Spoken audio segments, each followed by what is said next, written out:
So hello అండి, welcome back. So one more beautiful sari అనమాట. So fabric వచ్చేసి silk quota వస్తుంది. అసలు చూడండి శారీ ఎంత బాగుందో.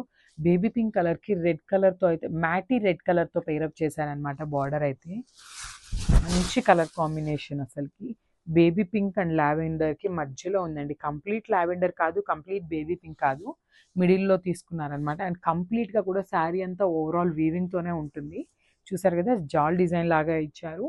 అండ్ మనకి జంగిల్ థీమ్ లాగా తీసుకున్నారనమాట. కోటా శారీ విత్ జంగిల్ థీమ్తో ఇచ్చేసారు.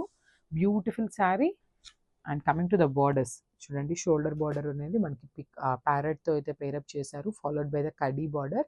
సేమ్ ఇదే షోల్డర్ బార్డర్ని మనకి కింద కూడా పేరప్ చేశారనమాట. చూసారు కదా, మంచి కలర్ కాంబినేషన్. అండ్ మనకి రెడ్ కలర్ కూడా మ్యాటీ రెడ్ కలర్తో పేరప్ చేశారండి. మరీ డార్క్ బ్రైట్ రెడ్తో కాకుండా మంచి మ్యాట్ రెడ్తో పేరప్ చేశారు. చాలా బాగుంది. సో ఇది వచ్చేసి పళ్ళు వస్తుంది అనమాట. ఓవరాల్ పళ్ళు అనేది జకాట్ పళ్ళు ఉంటుందన్నమాట. And plain blouse. సో మనకి బ్లౌజ్ ఫ్యాబ్రిక్ కూడా సిల్క్ కోటానే ఉంటుంది అనమాట. ప్లెయిన్ రెడ్ కలర్లో ఇచ్చేసారు. సో కంప్లీట్ లుక్ అనేది ఇట్లా వస్తుంది.